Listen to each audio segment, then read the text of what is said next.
அன்று திங்கட்கிழமை. வீட்டில் எப்பொழுதுமான சூழ்நிலைகள் இல்லவே இல்லை. வீடே வெறுமை சுமந்து நிற்பதாக தெரிந்தது. இன்றுதான் ரித்விக் மீண்டும் தன் வேலையில் சேரப்போகும் நாள். சண்முகத்திற்கு இதில் துளியும் விருப்பமில்லை. நேற்றிரவு பயங்கரமான வாக்குவாதத்திற்கு பின் அவர் ரித்விக்கோடு இனி பேசப் போவதில்லை என்ற முடிவுக்கு வந்தார். அவர் அப்படி சொன்னால் இவன் கொஞ்ச காலத்திலேயே மீண்டும் தந்தை சொல் கேட்டு வேலையை விட்டு விடுவான் என்று நம்பினார். ஆனால் ரித்விக் முகத்தில் அதையெல்லாம் சட்டை செய்வதற்கான அறிகுறிகள் துளியும் இல்லை. தன்னுடைய பழைய பேரிலே தனக்கான அடையாளத்தோடு வாழ்வதுதான் பல உண்மைகளை வெளிக்கொண்டு வர சரியாக இருக்கும் என அவன் கணித்தான். தனக்குரிய கம்பீரமான காக்கி உடையில் தன் தாயின் ஆசீர்வாதத்தோடு போலீஸ் வேலைக்கான தன் ஃபைல்களோடு கமிஷனர் அலுவலகம் சென்றான். மீண்டும் அவன் பதவிக்கு வந்தது பலருக்கு மகிழ்ச்சியை கொடுத்தாலும் சிலருக்கு அது பிடிக்கவே இல்லை. ஆனால் கமிஷனருக்கு அப்படி இல்லை. அவர் நியாயத்தோடும் நேர்மையோடும் நடந்து கொள்ளும் மனிதர்.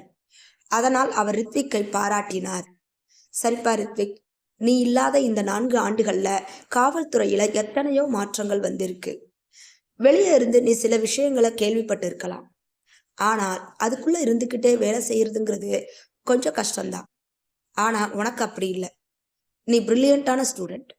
ஸோ உன்னோட இந்த ரீஎன்ட்ரியில நீ முதல் முறையா எந்த கேஸை எடுக்கணும்னு நினைக்கிறையோ அதை நீயே முடிவு பண்ணிக்கோ என்று அவனுக்கு ஒரு வாய்ப்பை வழங்கினார் கமிஷனர்.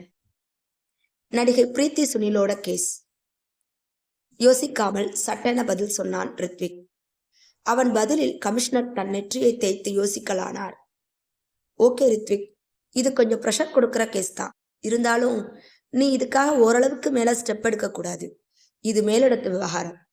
இதுக்குள்ள ஏகப்பட்ட பாலிடிக்ஸ் இருக்கு. என்னை பொறுத்தவரை இது தேவையில்லாத கேஸுன்னு நினைக்கிறேன். போன உயிர் போனதுதான். இதுக்கப்புறம் அதுல நாம என்ன பண்ணாலும் அந்த உயிர் திரும்ப வர போறது இல்லை.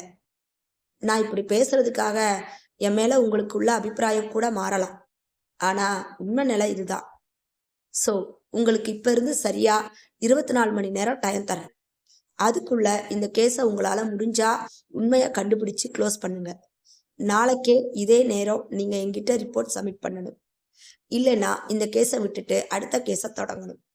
உங்களுக்கு இதுல சம்மதமா ரித்விக்? அவன் மூளைக்கும் அவன் வேகத்திற்கும் வேலை கொடுக்கும் விதமாக கமிஷனர் ஒரு சவாலை கொடுத்தார். ஓகே சார், நாளைக்கு இதே நேரம் நான் உங்களுக்கு ரிப்போர்ட் சப்மிட் பண்றேன்.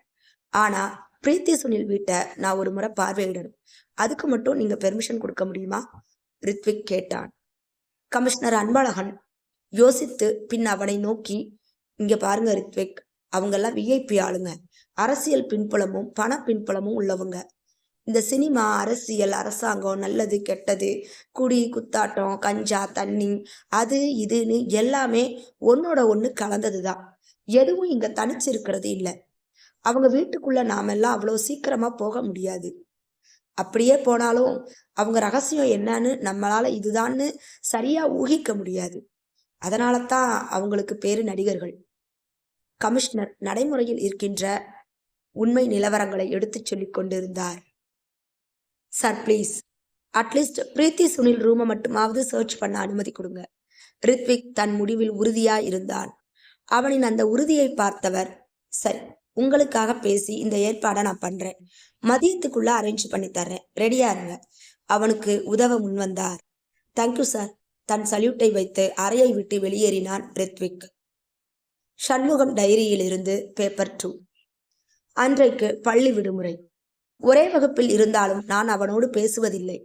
ஆனால் அவ்வப்போது அவனை பார்ப்பேன். அவனை கண்டாலே எனக்கு பிடிக்காது. சில விஷயங்களை பார்த்தவுடனே காரணமின்றி பிடிக்காது இல்லையா? அது மாதிரிதான் அவனும் எனக்கு. விடுமுறை நாளில் வீட்டில் இருப்பது எனக்கு பிடிக்கவே பிடிக்காது. பெரும்பாலும் அந்த நாட்களில் எல்லாம் நான் என் நண்பர்கள் சிலரோடு சைக்கிளை எடுத்துக்கொண்டு ஊர் சுற்றுவது வழக்கம். அப்படித்தான் அன்றைக்கு அவனை பார்த்தேன். சைக்கிளை பழுது பார்க்கும் ஒரு கடையில். அந்த கிரீஸ் அழுக்கெல்லாம் அவன் சட்டையிலும் முகத்திலும் படிந்து வேர்க்க விறுவிறுக்க கடைக்கு வருவோர் போவோருக்கு தேவையானதை செய்து கொடுத்து கொண்டிருந்தான். நாங்கள் அந்த சைக்கிள் கடைக்கு எதிர்ப்புறம் இருந்த ஜூஸ் கடையில் ஜூஸ் குடித்து கொண்டிருந்தோம். மூளை யோசித்தது. வேண்டுமென்றே சைக்கிள் டயரில் காற்றை பிடுங்கிவிட்டேன்.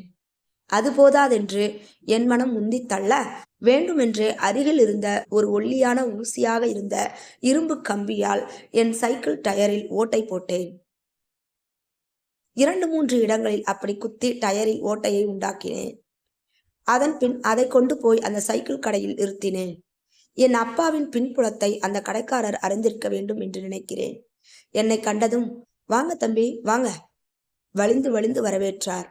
அதன் பின் சைக்கிள் கடைக்காரர் அவனை நோக்கி, "தம்பி, ரொம்ப பெரிய இடம், அதனால நல்லா சரி பண்ணி கொடு" என்று உத்தரவு போட்டார். அவனும் அதை ஏற்று என் சைக்கிளை பழுது பார்க்க தொடங்கினான். அவன் மனம் துடிக்க வேண்டும், இல்லை துடிதுடிக்க வேண்டும் என்று நினைத்தேன்.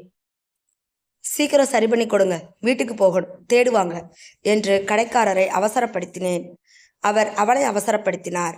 அவன் பதற்றமாகவில்லை, பொறுமையாக தன்னுடைய வேலையை செய்தான். அது எனக்கு ஏமாற்றமாகவும் எரிச்சலாகவும் இருந்தது. அதைவிட அடுத்து அவனை என்ன செய்யலாம் என்று என் மனம் தீவிரமாக யோசிக்க ஆரம்பித்தது. நான் மீண்டும் ஓனரை பார்த்து, "சைக்கிள் ரெடியாச்சா?" என்று கேட்டான். அவர் மீண்டும் அவனை பார்த்து, "சீக்கிரம் முடி" என்று கட்டளை போட்டார். அவன் வேலையில் கொஞ்சம் வேகம் காட்டினான். அவன் சிரமப்படுவதை பார்க்க எனக்கு சந்தோஷமாக இருந்தது. நான் மீண்டும் ஓனரை பார்க்க அவர் அவனை வேகப்படுத்த அவன் கஷ்டப்பட்டான். எனக்கு சந்தோஷமாக இருந்தது. ஒரு அரை மணி நேரம் தொடர்ந்தது. ஒரு வழியாக அவன் வேலையை முடித்து விட்டான். உண்மையில் நன்றாகவே அதை பழுது பார்த்திருந்தான்.